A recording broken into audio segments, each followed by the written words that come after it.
ನಮಸ್ಕಾರ ಸ್ನೇಹಿತರೆ.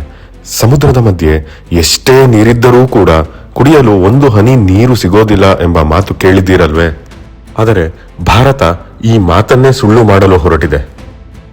ಇದು ಕಲ್ಪನೆಗೂ ನಿಲುಕದಂತಹ ಒಂದು ಬೃಹತ್ ಯೋಜನೆ. ಸಮುದ್ರದ ಮೇಲೆ ಬೃಹತ್ ಅಣೆಕಟ್ಟು ಕಟ್ಟಿ ಉಪ್ಪು ನೀರನ್ನು ತಡೆದು ಜಗತ್ತಿನ ಅತಿ ದೊಡ್ಡ ನೀರಿನ ಜಲಾಶಯವನ್ನು ನಿರ್ಮಿಸುವುದು.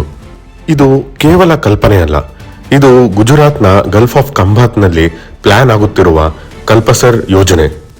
ಇದು ಭಾರತ ಇತಿಹಾಸದಲ್ಲೇ ಅತ್ಯಂತ ಮಹತ್ವಾಕಾಂಕ್ಷೆಯ ಇಂಜಿನಿಯರಿಂಗ್ ಸಾಹಸ. ಈ ಯೋಜನೆಯ ಅಗತ್ಯ ಏನಿತ್ತು ಅಂತ ಅರ್ಥ ಮಾಡ್ಕೋಬೇಕಾದ್ರೆ ನಾವು ಗುಜರಾತ್ನ ಜಿಯೋಗ್ರಫಿಯನ್ನು ನೋಡಬೇಕು. ಸೌರಾಷ್ಟ್ರ ಮತ್ತು ಕಚ್ ಪ್ರದೇಶಗಳು ದಶಕಗಳಿಂದ ತೀವ್ರ ಕುಡಿಯುವ ನೀರಿನ ಅಭಾವವನ್ನು ಎದುರಿಸುತ್ತಿವೆ.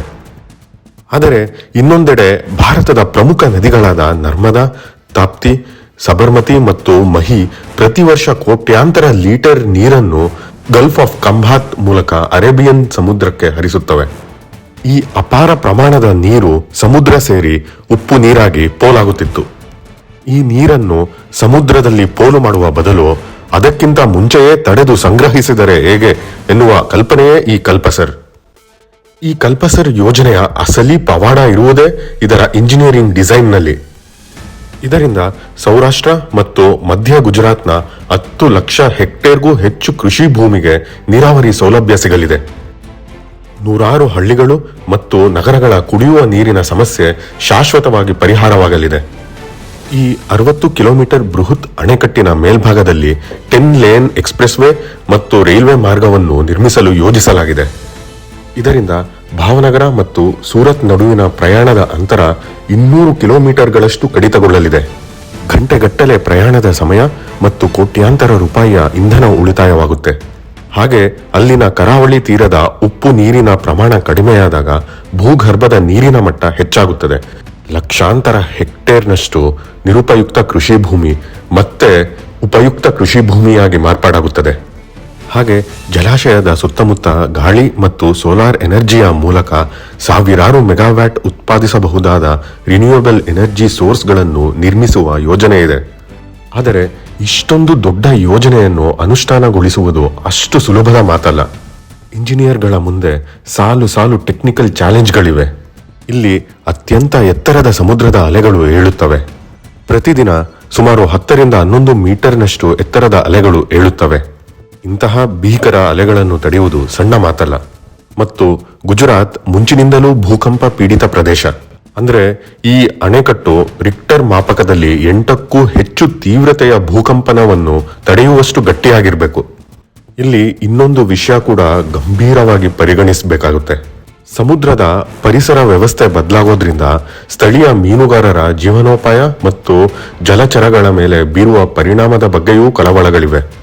ಸ್ನೇಹಿತರೆ, ಪ್ರಪಂಚದಲ್ಲೇ ಸಮುದ್ರದಲ್ಲಿ ಈ ರೀತಿಯಾದ ದೊಡ್ಡ ಯೋಜನೆಗಳನ್ನು ಸಕ್ಸಸ್ಫುಲ್ ಆಗಿ ನಿರ್ಮಿಸಿರುವ ದೇಶ ಅಂದ್ರೆ ಅದೇ ನೆದರ್ಲ್ಯಾಂಡ್ಸ್. ಹಾಗಾಗಿ ಈ ವಿಷಯದಲ್ಲಿ ಪ್ರಪಂಚದಲ್ಲೇ ಅತ್ಯಂತ ನುರಿತ ದೇಶ ಎಂದರೆ ಅದು ನೆದರ್ಲ್ಯಾಂಡ್ಸ್. ಭಾರತದ ಪ್ರಧಾನಿ ನರೇಂದ್ರ ಮೋದಿ ಅವರು ನೆದರ್ಲ್ಯಾಂಡ್ಸ್ಗೆ ನೀಡಿದ ಪ್ರಮುಖ ಭೇಟಿಯ ಸಮಯದಲ್ಲಿ 90 ವರ್ಷಗಳಿಗೂ ಹೆಚ್ಚು ಹಳೆಯದಾದ ಡಚ್ ಇಂಜಿನಿಯರಿಂಗ್ನ ಅದ್ಭುತ 32 ಕಿಲೋಮೀಟರ್ ಉದ್ದದ ಆಸ್ಲಾಯ್ ಡೈಕ್ ಅಣೆಕಟ್ಟನ್ನು ಖುದ್ದಾಗಿ ಪರಿಶೀಲಿಸಿದರು.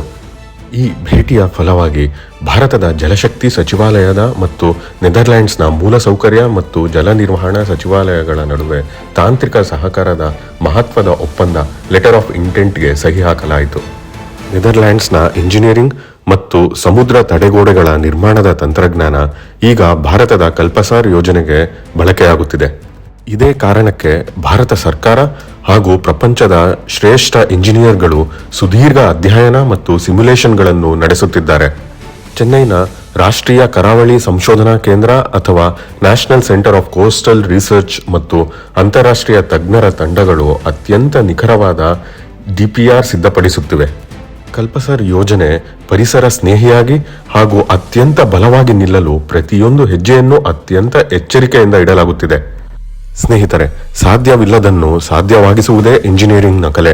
ಕಲ್ಪಸರ್ ಯೋಜನೆ ಪೂರ್ಣಗೊಂಡರೆ ಗುಜರಾತ್ನ ಲಕ್ಷಾಂತರ ಎಕರೆ ಭೂಮಿಗಳಿಗೆ ನೀರಾವರಿ ಸೌಲಭ್ಯ ಸಿಗಲಿದೆ. ನೂರಾರು ನಗರಗಳಿಗೆ ಕುಡಿಯುವ ನೀರು ಸಿಗಲಿದೆ ಮತ್ತು ಗ್ಲೋಬಲ್ ಲೆವೆಲ್ ಅಲ್ಲಿ ಭಾರತಕ್ಕೆ ಒಂದು ಹೊಸ ಗುರುತು ಸಿಗಬಹುದು. ನಿಸರ್ಗದ ಸವಾಲಿಗೆ ಮಾನವನ ಬುದ್ಧಿಮತ್ತೆ ನೀಡುತ್ತಿರುವ ಅತ್ಯಂತ ಧೈರ್ಯಶಾಲಿ ಉತ್ತರ ಈ ಕಲ್ಪಸರ್. ಸ್ನೇಹಿತರೆ, ಈ ಬೃಹತ್ ಯೋಜನೆಯ ಬಗ್ಗೆ ನಿಮ್ಮ ಅಭಿಪ್ರಾಯವೇನು? ಭಾರತವು ಇಂತಹ ಇನ್ನಷ್ಟು ಮಹತ್ವಾಕಾಂಕ್ಷೆಯ ಯೋಜನೆಗಳನ್ನು ಕೈಗೆತ್ತಿಕೊಳ್ಳಬೇಕೆ? ಈ ಬಗ್ಗೆ ಕಮೆಂಟ್ ಮಾಡಿ. ಹಾಗೆ ವಿಡಿಯೋ ಇಷ್ಟ ಆಗಿದ್ರೆ ಲೈಕ್, ಶೇರ್ ಮತ್ತು ಸಬ್ಸ್ಕ್ರೈಬ್ ಕೂಡ ಮಾಡಿ.